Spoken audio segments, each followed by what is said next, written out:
नमस्कार। तनु के जुबानी चैनल में आपका स्वागत है।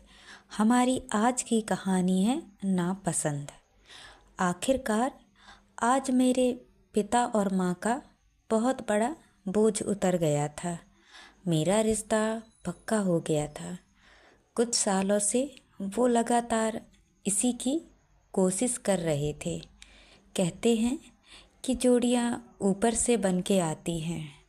जब समय होता है तब अपने आप आपका जीवन साथी मिल जाता है। उसके पहले कितनी ही कोशिश कर लो। मेरे साथ भी यही हुआ।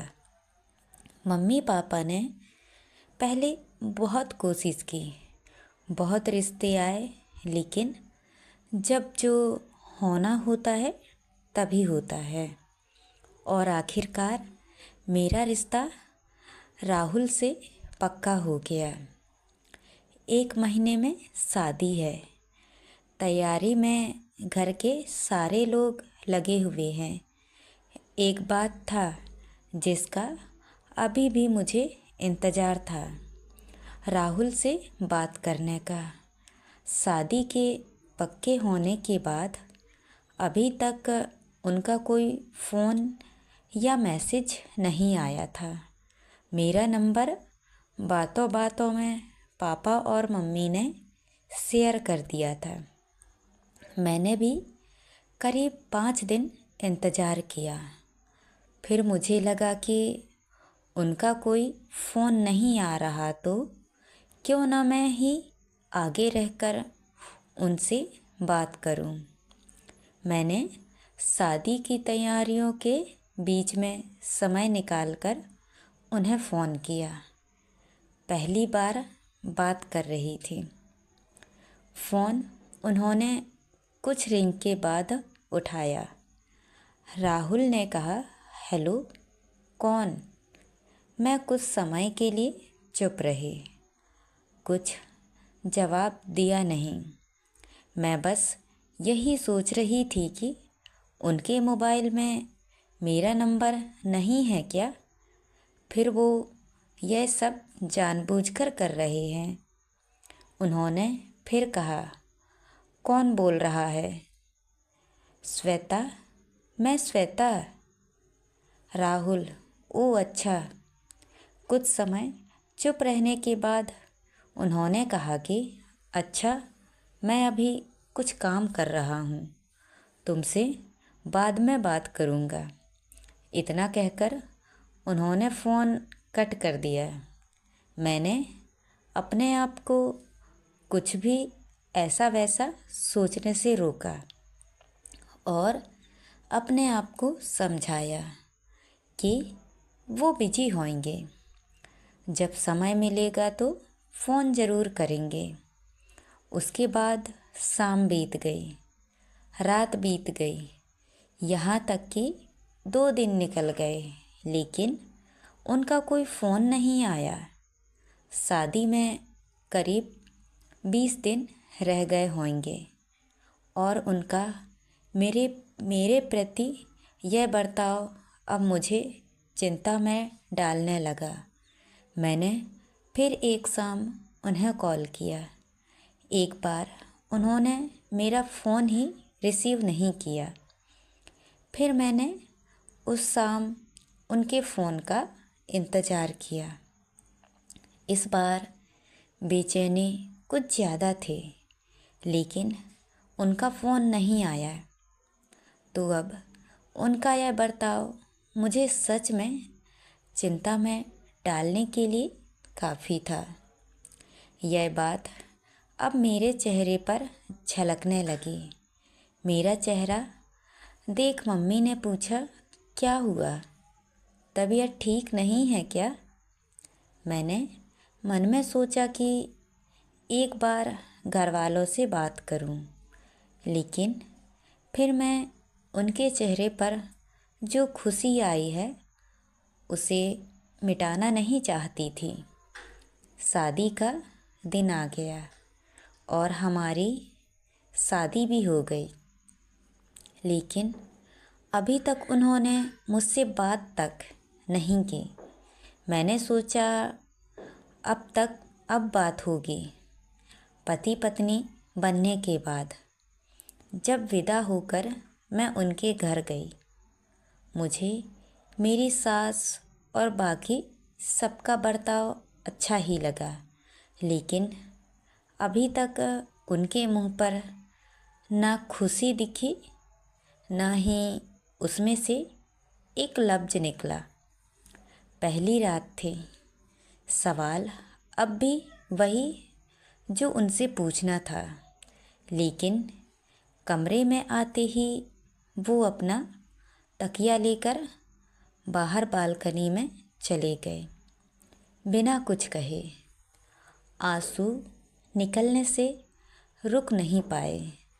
मन ही मन यह सोच रही थी कि आखिर ऐसा क्या कर दिया मैंने जो ऐसा बर्ताव मेरे साथ हो रहा है। क्या उनके जीवन में कोई और है? अकेली मैं सारी रात बैठी रही और सोचती रही। अभी उनसे जाकर बात करने की हिम्मत नहीं जुटा पाई। इतना सब होने के बाद भी सुबह मुझे सबके सामने यह छिपाना भी था। सबके सामने ऐसे दिखाना था जैसे मैं खुश हूँ। मुश्किल था, लेकिन करना था। बाकी सब ठीक था। घर परिवार वाले मेरे प्रति अच्छे थे। शाम को मैंने सोच लिया था कि आज मुझे क्या करना है। मैंने बात करने की ही ठान ली थी। रात जब वो आए और जैसे ही अपना तकिया उठाकर जाने लगे, तब मैंने उन्हें टोका।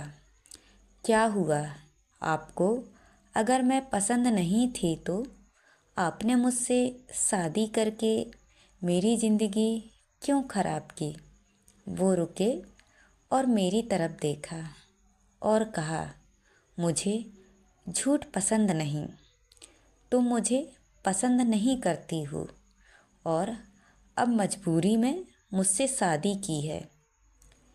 श्वेता, ऐसा क्यों बोल रहे हो? राहुल, करीब 8 महीने पहले मैं तुम्हें देखने आया था। तब मैंने तुम्हें देखते ही पसंद कर लिया था, लेकिन तुम्हारे घर वालों के तरफ से कोई जवाब नहीं आया था। मुझे पता चला था कि तुम्हें पढ़ा लिखा लड़का चाहिए।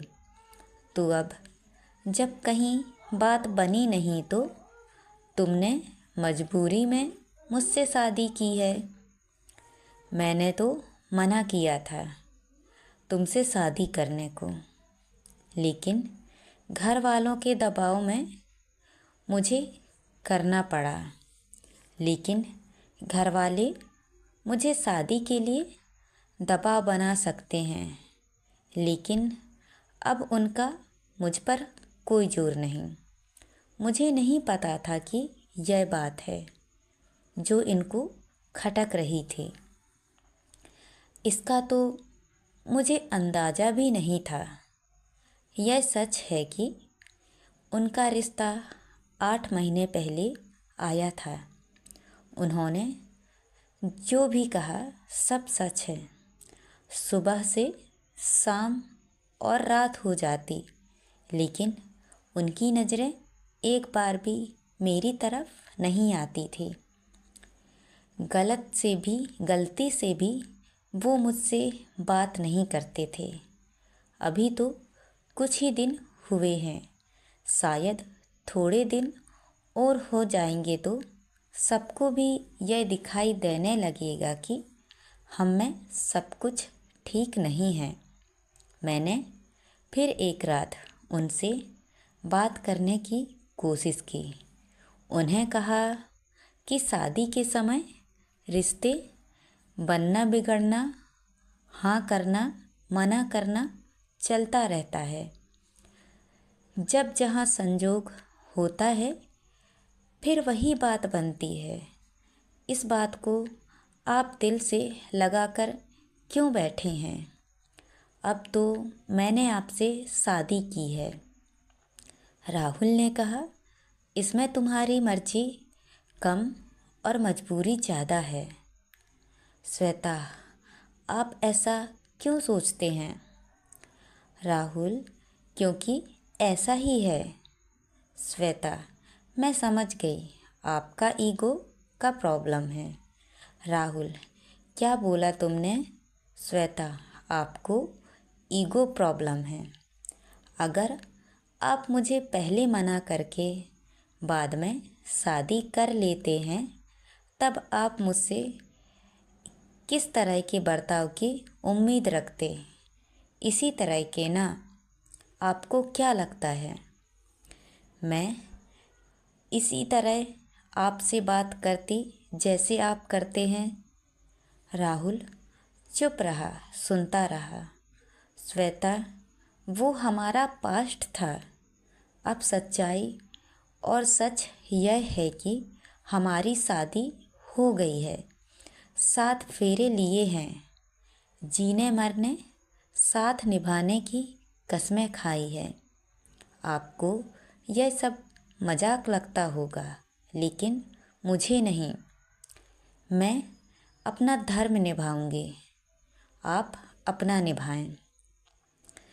इतना बोलकर मैं वहाँ से चली गई। वो भी धीरे धीरे अपना तकिया लेकर बाहर चले गए।